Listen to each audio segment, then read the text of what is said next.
Everyone, and welcome back to my channel. My name is Jacqueline and I am from the blog thedoggyperspective.com. On this channel I discuss food choices and healthy options for your dogs. The focus of today's video is boredom. Like people, dogs get bored too. And what are some of the things that you can do to bust boredom? Let's get into it.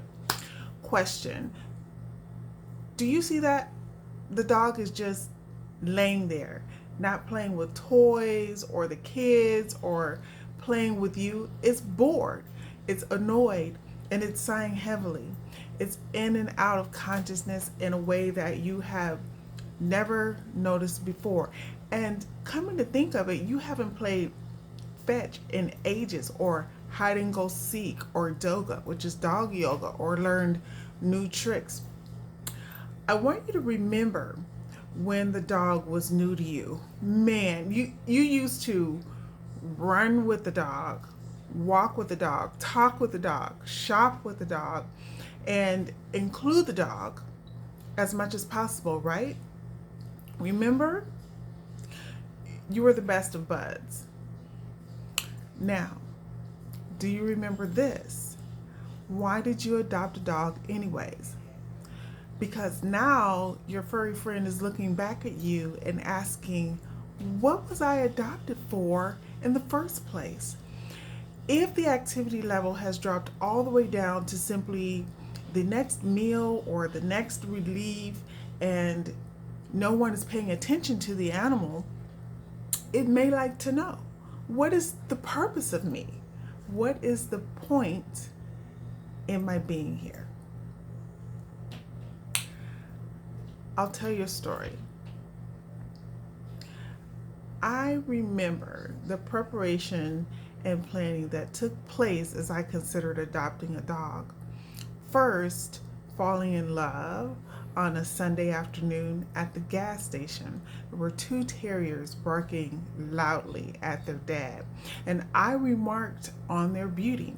Their pet parent told me that those were his girls, Gucci and Prada, and that they loved him more than his wife. As he filled his gas tank, he asked if I owned a dog. I told him no, but that I was thinking of doing so very, very soon. He said to me confidently that it is the best thing that he ever did and that I would never regret it. So he said, go on now, do it now. Adopt a dog, see if I'm right. So he says that to me with a really big smile, and he has his two terriers in his lap, and he drives away. So that did it. Now, where do I begin? For starters, the public library is a great resource for books and magazines on how to adopt a dog. You have to ask a lot of questions. What is the best dog for you? What is your lifestyle? What sort of work do you do? Are you in good health? Do you enjoy walking and physical exercise? Are you a couch potato? How much do you think it costs to own a dog? And what about medical expenses for 1 year? What do you think that will cost? And what about toys and training? Will you compete? Will you enter your dog into competitions? Will you compete formally with your dog? Will you breed your dog? So the list went on and on and on and on. Well, that was a cold and snowy day when Gucci and Prada and their pet dad rolled away. But 6 months later, I had answered all of these questions and more. I had surveyed my bank account. I had reviewed my schedule. I assessed my health and some other stuff. And then I looked around for my pick of the litter. And according to all the graphs and charts and questionnaires, a teacup Pomeranian would do. The book stated that we would absolutely, positively love one another. Then reality set in. $5,000 for a pup, and not much less money for an older dog. Then there was the news on the puppy mills, sick dog adoptions, cases of abuse, misrepresentation of lineage, and false breeders. And hold on, darn it, I had to switch gears there. So I decided, I said to myself, let me check in with the local animal shelters first. Let's go in, let's see what's going on in there. I told myself that there are probably lots of great potential family dogs ready for adoption, and right now they would be ready. So also, I am ready for a new friend, and I don't want any shiesty business. No, ma'am, nothing shiesty. So I went on tour a little bit. I struck out at two small animal shelters, and although the red mini Doberman Pinscher was not on my list of breeds that were just right for me, I almost picked him. It was, crazy, kind of emotional, but I had to stay focused, right? I had to retie my shoestrings and get on down to the county animal shelter, and what adventure an adventure that turned out to be. First of all, there were so many dogs that it was heartbreaking. Second of all, I had to eliminate the boys. I wanted a girl dog. And then next, I discriminated based on size. I can't handle a big dog. It's true. So that's what I did. And then Sophia, saw me from afar, and she was yelping, and her energy was very high. I mean, it was through the roof, and she was nervous, nervous, nervous. Would be nervous that she would be passed over again, and she was more than nervous. She was frantic, actually. I thought, perfect. I jotted down her name. I returned to the reception desk to report that I had finished my tour, and I inquired about her and one other dog. Then I received a stern look from the staff, and I was asked to clarify my intention. Whom exactly did I want to see? Because there was not going to be any touchy-feely business up in the shelter. I was not going to give anyone any false hopes. No. From there, the interview began, the paperwork, the ID, answering questions, very pointed questions. And after a bit of this, I was taken to an interview room where I would meet Sophia, and I had to be checked out. I had to be observed. I had to be watched. They weren't sure of me at first, and I could sense dog snobbery in the air. If Sophia was getting out of there, she would be getting out of there forever. So, tentatively, I was given a collar and a leash, and Sophia and I set out on the approved walking paths, the park, the play areas. So, 34 minutes later, it was love, and after a bit more money spent and paperwork, we drove off into the sunset.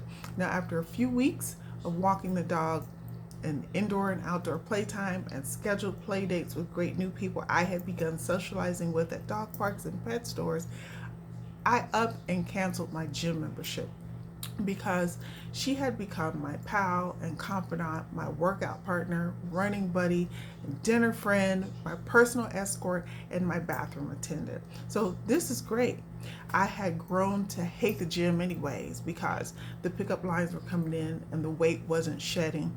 And that guy at the gas station, he was right. Rescuing Sophia was the best thing I had done. And on the other hand, I'd say Sophia rescued me, not the other way around. Now, I do feel a camaraderie and a sense of loyalty that had been lacking in my otherwise normal life. That's why I adopted. I wanted a friend, and I mean a good one. Nowadays, of course, we have our tips. She gets mad if I look at another dog, right? I'm not allowed to coo and ah at the sight of a great haircut on a dog or a cutesy little dog. And there's absolutely no cross petting. She's not having it, right? Well, our financial walk is the labor of love. And I've mentioned this before in previous videos about the cost, the real cost of owning a dog. For some people, the cost becomes the reason that nobody does anything anymore. You just feed it, you wait, you let it out into the yard or whatever, and then back inside. That is boring. What can you do to rekindle the flame between you and your dog? How can you find that love again? I suggest watching out for doggy likes and dislikes. For example, are you petting and caressing their back, Or is it more like a slapping and a patting on their back? Pay attention. Reach for their head. Do they shrink from your touch? Is petting their head a no-go, or is the dog leaning in for more? Try communicating clearly with your dog. Just speak to them, talk to them. Are you yelling? Is your voice shrill? Experiment a little bit with the pace and the tone of voice. Try new commands to challenge the dog. Try your old commands stated differently. See if it helps. I suggest spending more time together. Make playtime standard, please. Look forward to it. Find 1 or 2 daily activities to share with your dog. Use the time to strengthen and rekindle your bond. And number 4, I suggest being more playful. How about grooming and petting frequently? Maybe clean their eyes, brush their coat. How about playing hide and seek or trying new music and sounds to get a reaction? That's it. Remember why it was you wanted a family dog in the first place, then go back and rediscover how awesome your furry friend is. Now, what have we learned today? You should be providing your fur baby with more than enough exercise. You should ensure that there's a daily routine in place for your dog. And play with your pooch frequently to bust up bouts of boredom. And if you're looking for discounts to keep the cost down, check out Rakuten. Rakuten provides discounts just about everywhere you are online automatically once you've registered with them at Rakuten.com. It's free for you and saves you both time and money. And as always, don't forget to cover your pet against unexpected perils by signing them up for a Pedisure plan. Look for the merchant links in the description box below. If you haven't already done so, please tap the like button and subscribe to the channel. It helps. Okay, everyone. Bye, guys. That's a wrap. Thanks for stopping by.